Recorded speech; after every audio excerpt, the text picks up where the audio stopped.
The Idries Shah Foundation podcast. Practical Psychology for Today.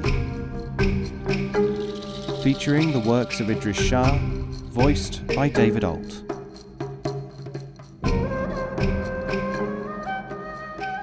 Welcome to the Idries Shah Foundation podcast. In this edition of the podcast, we will hear selections from Destination Mecca by Idries Shah. This audio has been made available by the Idries Shah Foundation. Chapter 22. Sorcerer's Apprentice. Everyone has heard of yoga. People are prepared to believe that Tibetan divines can sit for weeks stark naked in the snow and derive some spiritual advantage therefrom, or at least suffer no lasting harm from the experience. The witchcraft of Africa is an established fact. But how many people in the West know anything much about Sufism?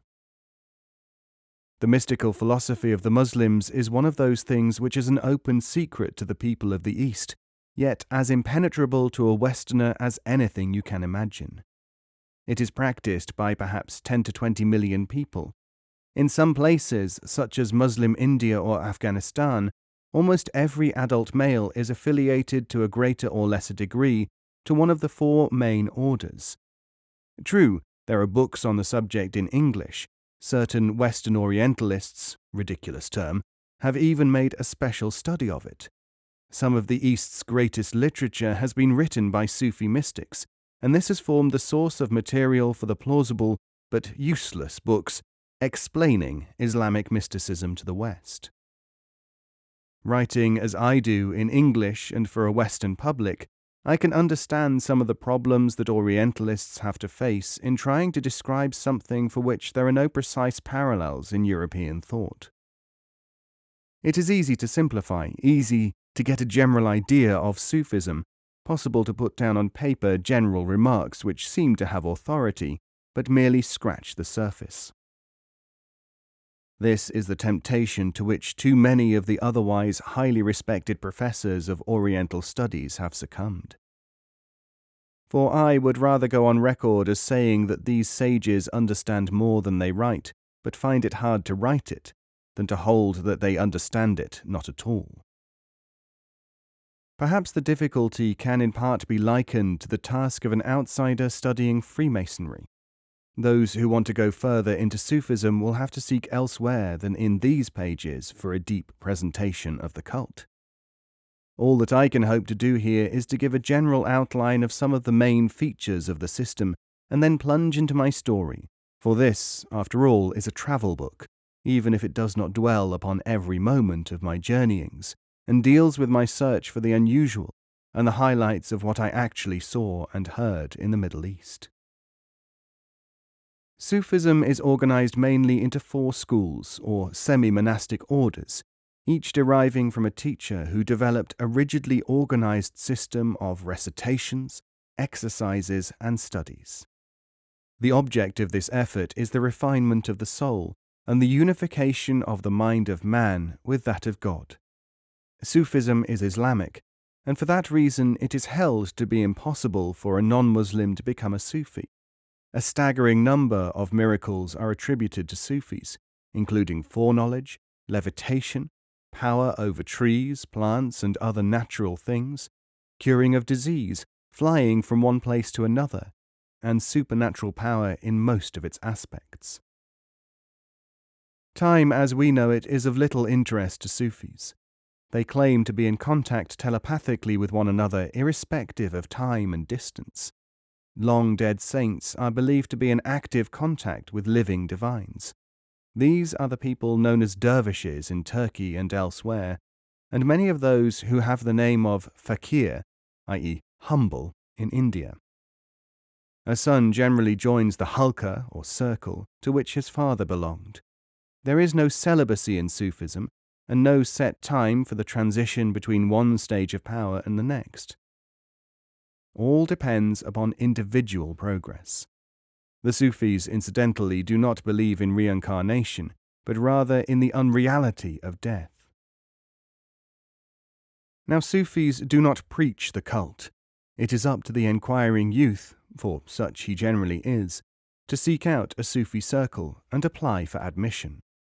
No fees are charged, and once a candidate is accepted, he is under an absolute vow of obedience stricter than any military code that I know. The purpose of the development of the Sufi himself is to become a perfect man, and hence to be of the greatest possible value to the community. I had been present often enough at the gatherings of Sufis in various places, taken part in their recitations and listened to their discourses. Now, in Syria, I decided to see whether I could penetrate further into the actual active side of Sufi life. I wanted to get a clearer, first-hand view of the whole thing. At Yeniburj, whose locating was difficult since its very existence was denied by some, I made my way up the steep slope of the hillside, where the ancient monastery, a collection of weathered former fortifications, stood out against the late afternoon sky. I had a letter to the wali, or saint of the place, whom I shall call Sheikh Ibrahim. The lay brethren whom I passed on the incline were pious-looking men, wearing the patched cloak of the dervish, carrying water, tending vegetable gardens, milking goats. I was taken into the largest building to await the arrival of the sheikh. This community, it seemed, was composed mainly of refugees from the Kemalist regime in Turkey, where the Republic had dissolved the monasteries in the 1920s, and the practice of Sufism became illegal. Filtering southwards into Syria, these Sufis had taken up their abode in the ruined fortress, added a number of smaller buildings to it, and now carried on the cult free of any interference. The hall of the castle where I sat was high, arched and surrounded with cloisters, after the fashion of the Middle Eastern caravanserais. In one corner of the huge courtyard, food was being cooked over a brazier. A Sufi cook turned shashlik meat on a skewer over the sullen flames, and watched a soup cauldron simmering over a slow, sullen charcoal fire. Ranged beside him were the communal soup bowls of the community, for nobody is allowed to have private property, and there is one famous, probably apocryphal story of a venerable Sufi being drummed out of the order for having indicated a preference for one bowl over the others. The corner of the courtyard facing Mecca was decorated by a painted niche with the word Allah written upon it. I was seated on one of the rugs which were arranged in a horseshoe form around the southern part of the arena. From the fort itself came the monotonous rhythm of the halqa in action. There must have been some 300 voices intoning the chant, La ilaha illallah, no God but Allah, and I could imagine the circle of worshippers swaying backwards and forwards to the beat of the syllables. This is a familiar Sufi exercise, dhikr, in all Muslim countries. A young member of the order, dressed in a cotton mantle of subdued Sufi orange, brought me a copy of the Quran, and I immersed myself in reading it. Suddenly, from the very top of the castle's tower, the long, drawn-out, thin and appealing cry of the muezzin echoed forth. Hayya ala salah, come to prayer, come to success. It was time for the afternoon devotions, for Sufi exercises are additional to the 5 obligatory prayers of established Islam. I hurried to the fountain in the middle of the courtyard and performed my ablutions, washing hands, arms, face and feet. As I looked around, the whole place seemed suddenly full of hurrying figures, heading for the interior of the fort. I followed them into the mosque. This, in the very centre of the building, was an enormous chamber without windows, bare except for matting on the floor and the names of the Prophet and the 4 caliphs inscribed upon medallions high upon the walls. After the congregational prayers were over, and we sat silent for a few minutes in private contemplation, I looked around to get some idea of my companions. They were a very assorted-looking lot. About half of the 500-odd were dressed in long orange robes. Others wore cotton garments covered with patches, both varieties of Sufi uniform. Each one had hair reaching to his shoulders, and most had beards. There was something very monkish about them. They seemed to come in all sizes, and ranged in age from perhaps about 20 to the sheikh himself, who could have been 100 with his white hair and staff. There was not much light, for the oil lamps were low and flickering. I presented myself to the sheikh. He was tall, thin, and serious of face. "Welcome, brother. Stay as long as you will." Slowly, in twos and threes, the congregation broke up. I was told that, for the purposes of study, the community was divided into sections, each under a leader. Between the hours of prayer, each leader took his section into one or other of the rooms set aside for their use and gave them instruction. At certain times, the whole community assembled in the zawiya, or assembly hall, and carried out physical and religious exercises under the guidance of the sheikh or one of his 5 assistants.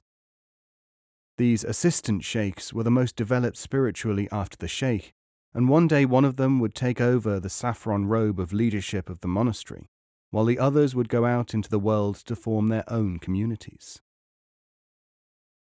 We returned to the courtyard where the divan of the sheikh was assembling. Each Sufi has his own rug or mat, and his own position in the horseshoe. These are factors which are determined by the sheikh, and none may occupy another's seat. The arrangement of the places denotes the degree of spiritual enlightenment which the individual has attained. Because my Persian was better than my Syrian Arabic, and possibly due to the fact that Persian is a classical tongue of Sufism, the sheikh and his cabinet carried out their deliberations in that language. Their linguistic ability was considerable. The session was divided into 3 parts. First came secular matters. One by one, the lay brethren in charge of various activities came and presented accounts and reports. The sheikh adjudicated upon small matters and gave general administrative instructions. Then the uninitiated were dismissed, and the sheikh gave an interpretation of one of the works of Al-Ghazali. For over an hour he held forth on the meaning of one passage of The Renaissance of Religious Sciences, while the assembly sat mute and relaxed, allowing every word to sink in. There was no doubt that he was a man of the most profound knowledge.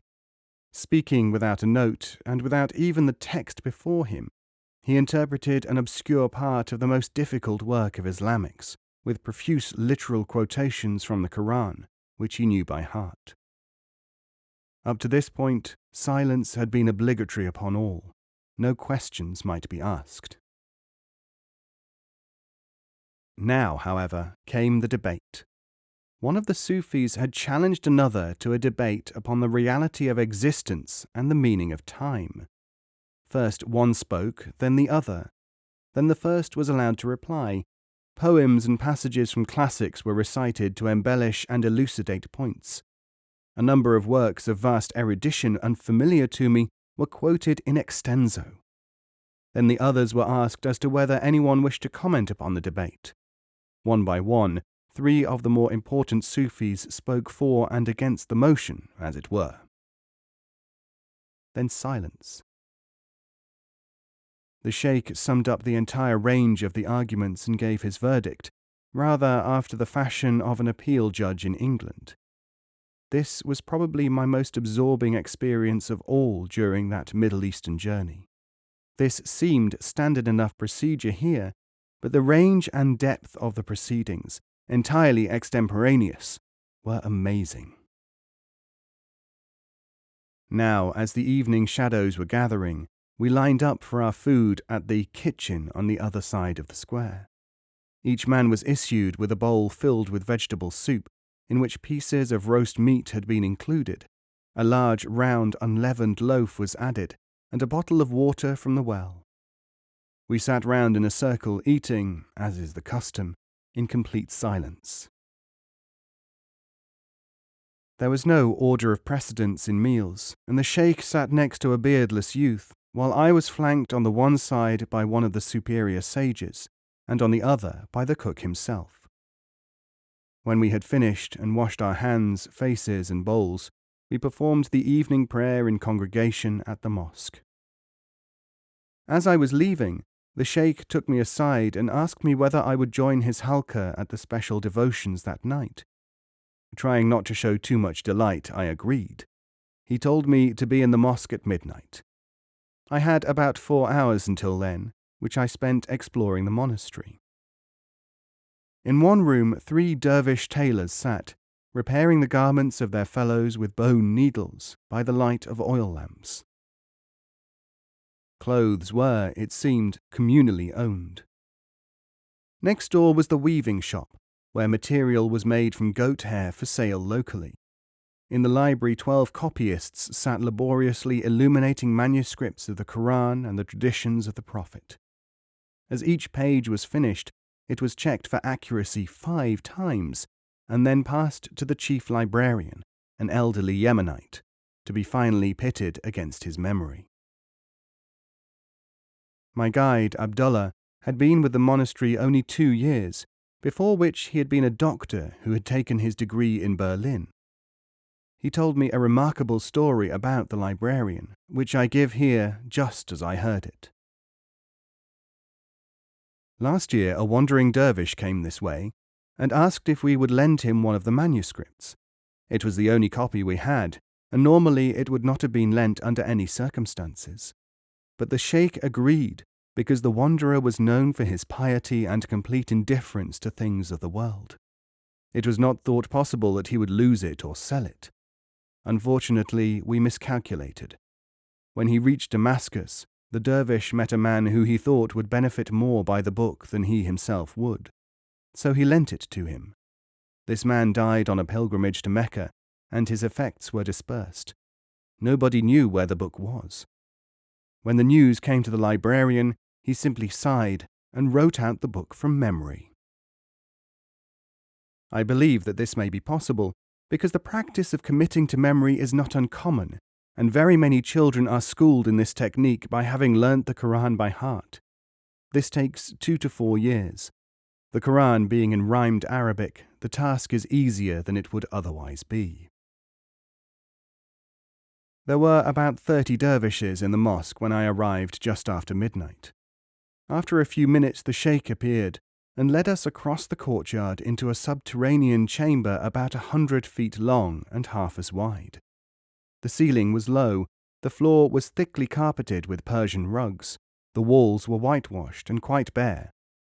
We removed our sandals at the door, where several Sufis stood as if on guard. The congregation formed up in a circle, facing inwards, seated cross-legged. I sat beside the sheikh. For a moment, all was silence.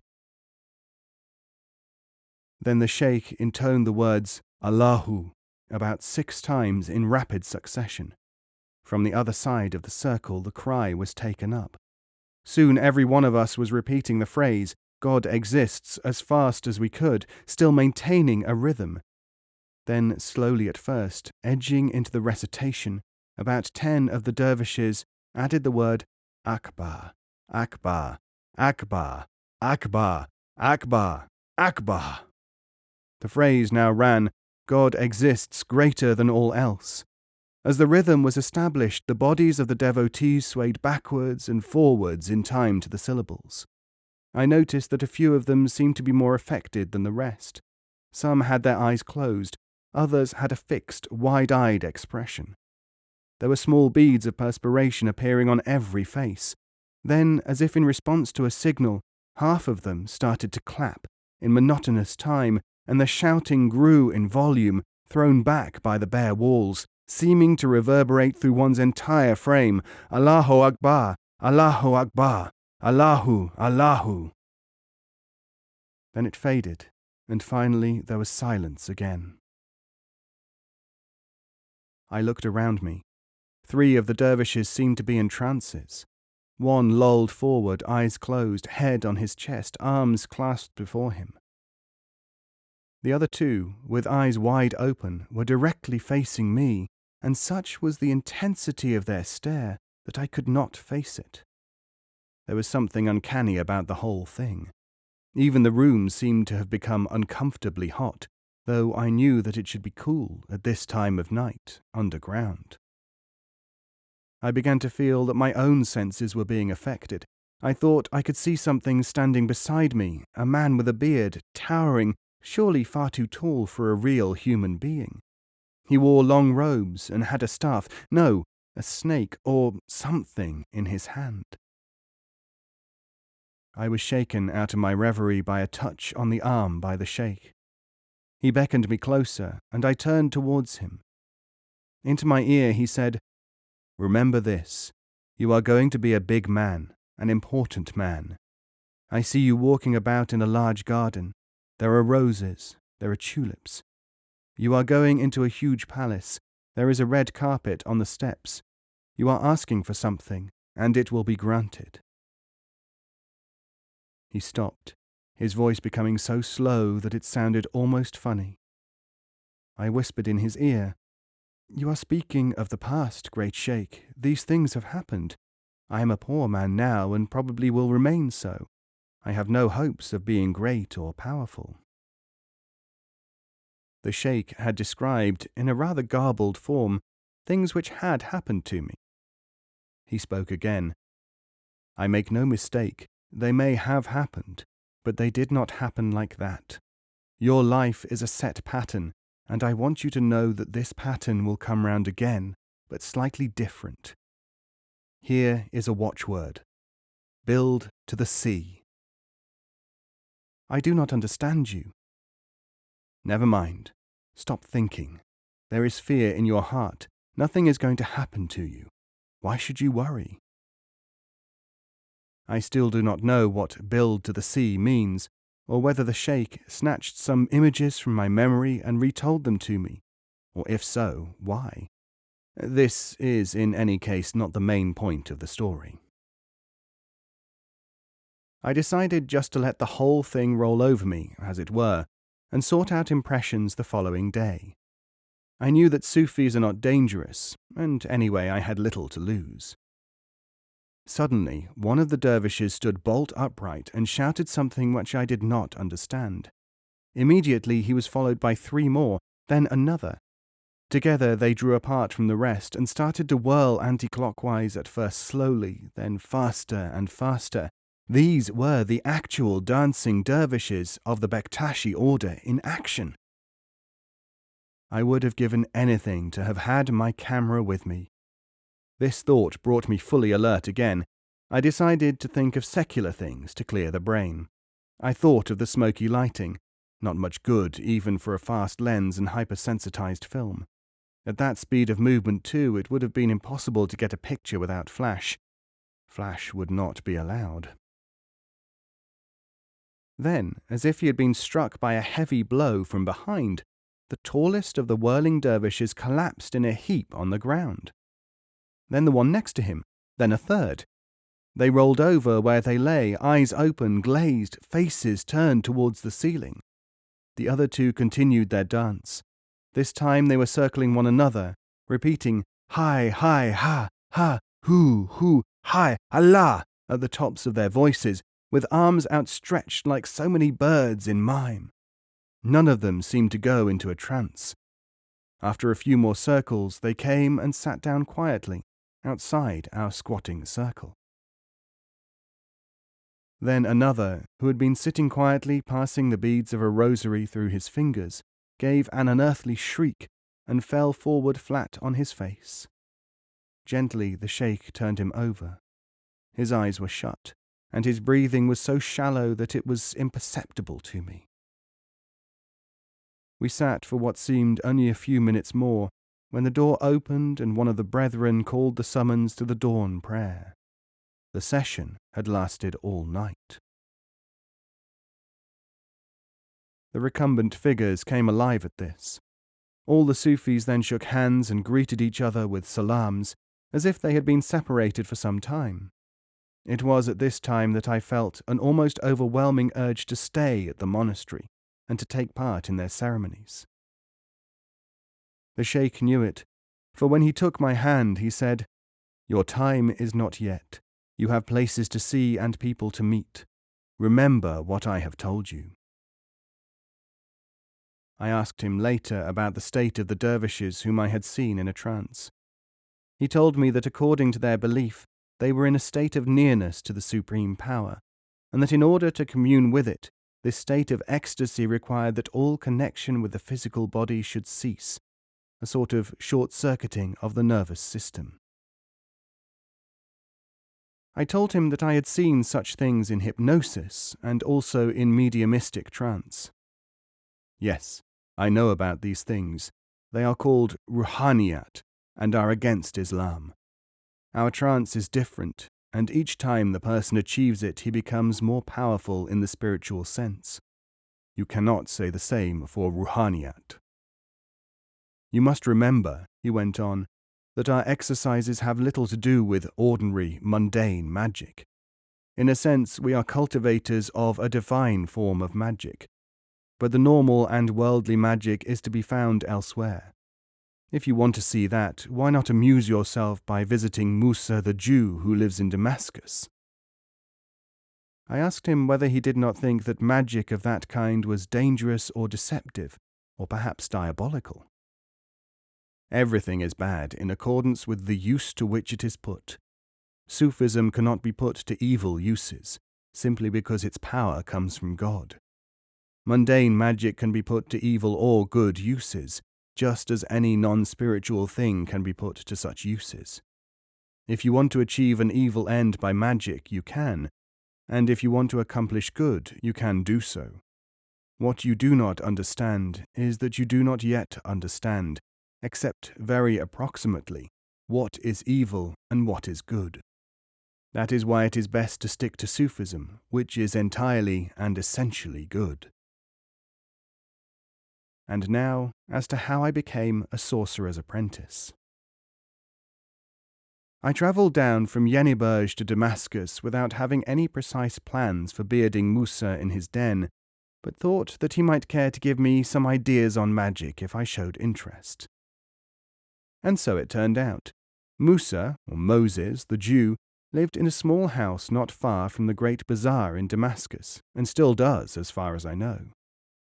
I found him by merely asking everyone I met in the street if he knew Musa the Jew. Now many people did know him, and after about an hour I was directed to the clay-built, whitewashed dwelling leaning up against a high wall where the master was to be found. I knocked on the black wood door. No answer, no sign of life. A hideous dog with one eye slipped down the street and shied away from me. I looked around. An eye was visible, peeping from the first-floor window. Then it became a head. It was a woman whom I took for a Jewess, and risked my only Hebrew word in this very Arab territory, shalom. The face disappeared, shuffling feet. The door was unbolted. An aged crone stood before me, mouthing words in a soft, uncheerful-sounding tongue. Musa Ejfendifi? She took me into a small room, neatly furnished in Arabian urban style. Divans ran the length of the walls, rugs of Armenian origin on the floor, a couple of small Indian tables with brass tops held a water pipe and a dusty manuscript. I sat down and waited. Musa the Jew, stroking his long grey beard and dressed in a flowing blue robe, came into the room.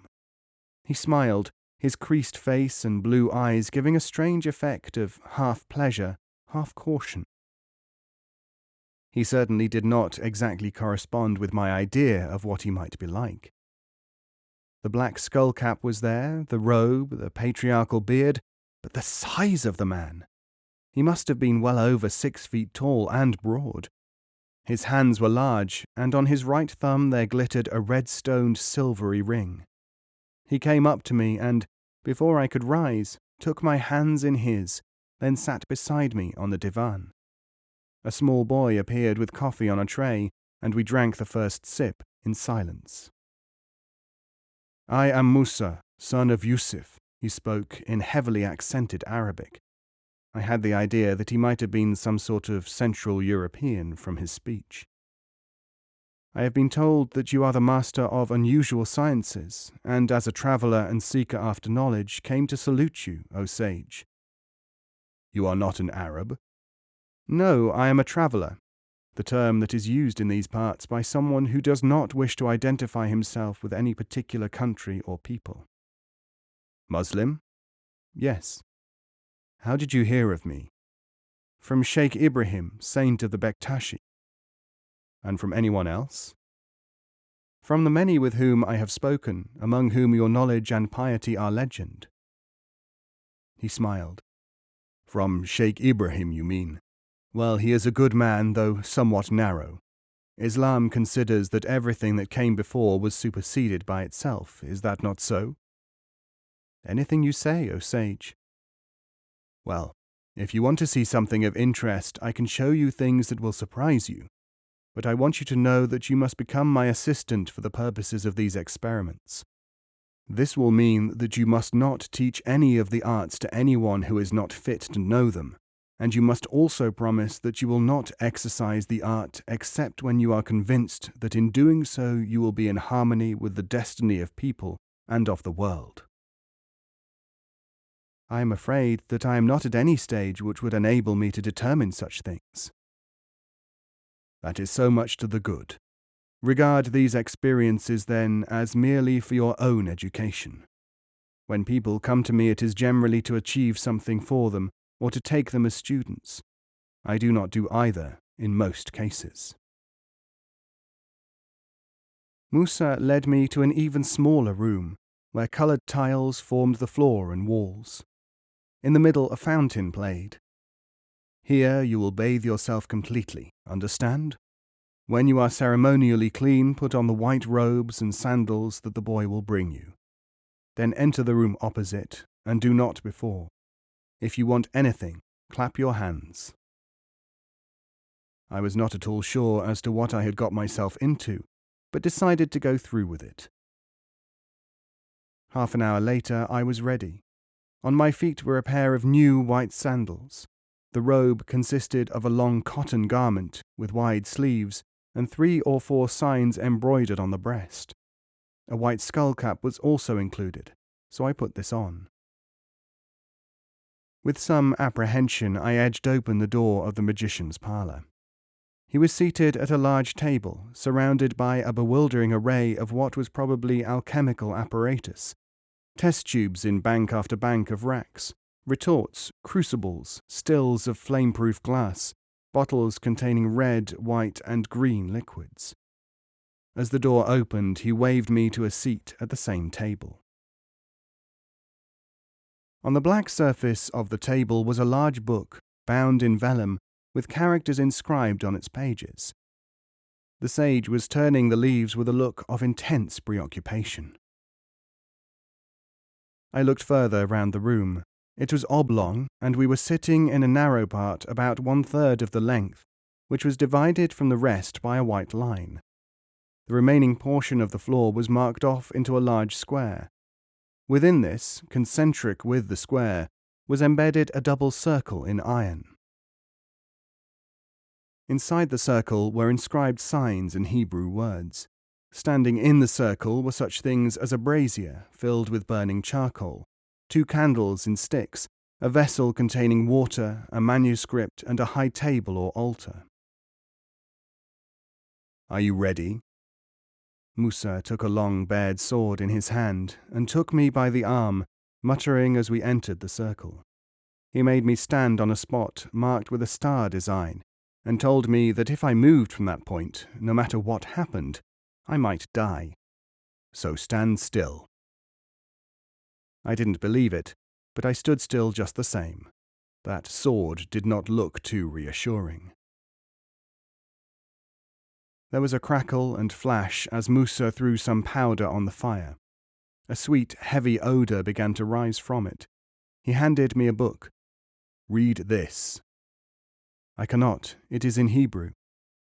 With an impatient gesture, he snatched the book and intoned, Agla, Adonai, Yehovah, and many more words. After he spoke each name, more incense was put on the brazier.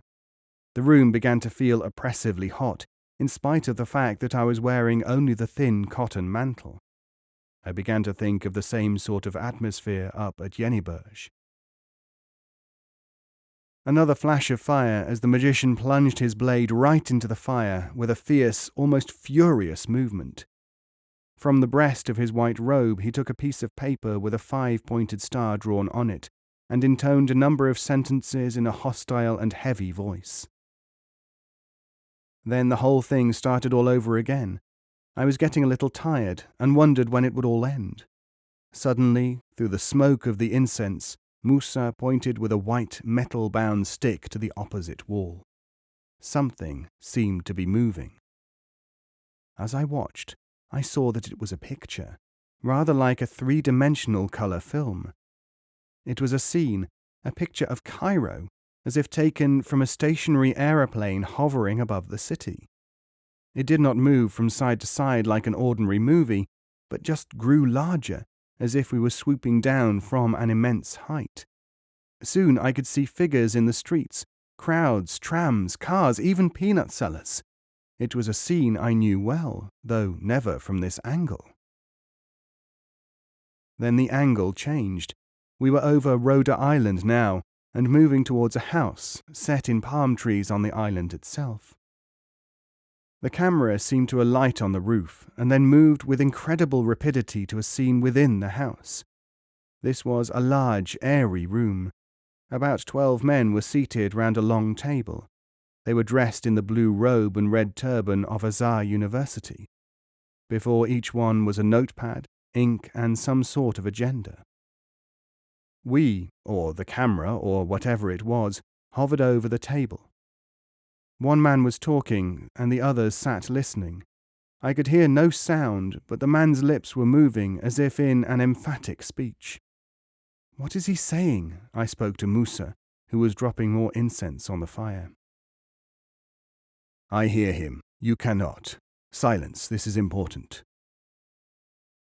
Suddenly, as I leant forward, my head projecting beyond the precincts of the circle, the picture snapped out. Musa turned to me with his face working. "Fool! Idiot! Son of a devil! What have you done? You have ruined everything. It has gone away." He dragged me back into the circle. I am afraid that I was cowering a little by this time. I did not believe that the apparition was anything more than a film show designed to impress the credulous, but I had not bargained for the fury of the magician. I stood in silence while the conjurations and incense casting, the exhibiting of the star and the plunging of the sword into the fire went on, with Musa seemingly getting more and more worked up all the time. But nothing happened. Finally, Musa took me by the hand and led me out of the circle. I was feeling very foolish, quite upset and at a loss. But Musa seemed to have regained his temper. "I have something in this book," indicating the tome that he had been reading when I entered the room, "which I have wanted for some time. I think your coming was most fortunate. Change your clothes now and go. If you need money, I will give you a little. You have helped me. I am sorry that I spoke harshly to you." When I had dressed, I went into the small reception room again. Musa was waiting for me. "Now, say that all is forgotten." "Yes, but will you not show me something more?" I wanted to gather more material, and now I felt better, though I still could not understand what his object was. "No, you must go now, it is best. If you stay here, you may not be safe." I went out into the darkness and back to my hotel without being able to fathom the experience at all. It was like something snatched out of sequence from a novel, like a half-dream. Normal thinking could not account for it. If Musa was really able to conjure up pictures of places hundreds of miles away, what was the purpose of it? If he was tricking me, why? I did not give him anything for it. In fact, he offered me money. The only other solution was that he was mad, or merely indulged a warped desire to impress others. If that was really the case, he had certainly gone to some expense to get most unusual 3-dimensional cine pictures of Cairo in full colour, and he would have needed a helicopter to obtain such static, high-altitude photographs. Perhaps you can think of something to explain all this. It is easy to dismiss such things as hallucination, but not so easy when you are the person to whom they have happened. My Arab-African itinerary was complete, now in stimulating contrast for what was a pilgrimage of a different kind. Giving uneasy Pakistan but a cursory glance, I hastened northwest towards my native Afghan glens, to the land of tough warriors, pomegranates, fat-tailed sheep, lapis lazuli, and, perhaps, who knew, the first photograph of the Afridi chief Ipi, terror of the ranges.